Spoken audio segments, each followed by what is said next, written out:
What's up, YouTube? It's me again, bothering everybody. First off, I just want to thank everybody for being patient. I know it took me a while to get back to y'all, but I want to give a big shout out to Dan the 45 Reason and LSKW1. Dan, the beard looks sexy, dude. You gotta keep it. No homo though. Alright. Out here in Colorado, just got a brand new Ar-15. It's a DPMS with Bushmaster dissipator barrel. Alright, it's short up here in the front, but the gas tube actually doesn't start here. It starts somewhere over here. There's a whole nother port for it and whatnot. I wanted to do an old school AR, but I didn't want one that was too old school, like a A1 M16A1, where it don't have a collapsible stock, and you can't. I mean, it's not really ideal for home protection. I like all my ARs to be able to use. You know what I mean?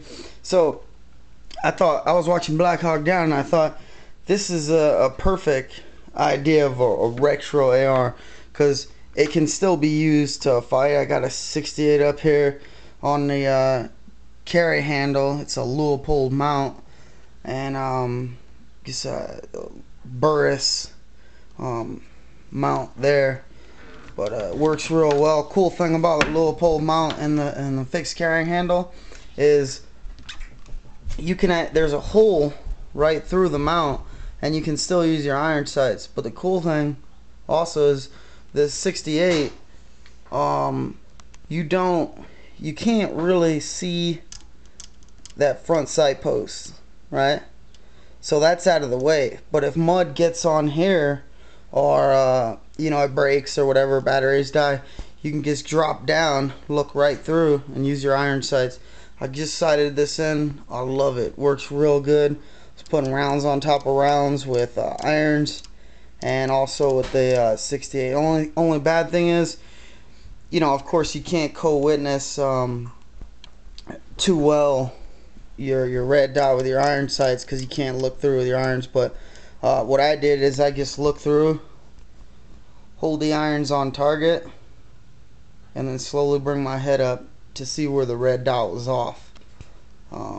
And I moved it pretty close, shot a couple times to fine tune it, and it's dead on. Real nice old school Delta setup here. Surefire on there. I got this thing. Also, greatest thing about this thing, I had to get it, is it was only 600 bucks. Reason is it was a cop's gun for 5 years. He used it as a patrol gun, and it was pretty well worn out. The extractor spring, I'm gonna go ahead and clear this. This is my home defense gun, so it is hot. I've got I always have tracer 2-ball mix. So, you know, if you ever have to use it, you fire tracer rounds, you're either gonna, you know, scare the shit out of somebody, and you can stop the problem just like that when they see it wing by them. But the extractor spring was really worn, and I put a brand new one in.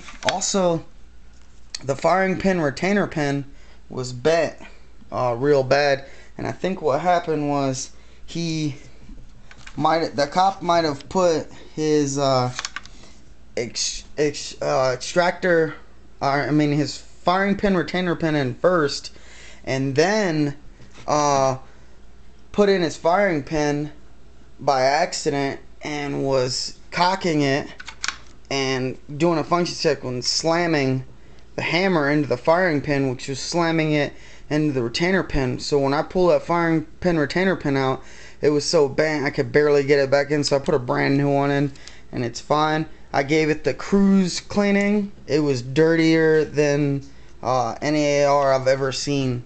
Probably one of the reasons he sold it, because it was jamming, especially with a worn out extractor spring. But after I cleaned it, put that new spring in, I had no malfunctions. So I decided to try out some Russian ammo, and it actually shot the Russian ammo just fine also. thing I love about this is how short it is up here. It's actually 16 inches though, so not losing any accuracy or anything like that, but it looks fucking sick with how short that is. When I go back to New York, I'll just pin this in place, and so that way I can have it there, no problem. I'm pretty sure this is a pre-band rifle, but I don't have any. Yeah, well, the cop said it was, and I've got his information or anything, but yeah. So this is my new AR. I like it a lot, and I thought it'd be more of a commemorative, real nice to have on the wall, old school type AR. But after shooting the irons and sighting them in, and then using this red dot like this, I like it a lot, because if you look over here at my AR, you'll see that the front sight post, I can always see the front sight post when the EOTech is on. And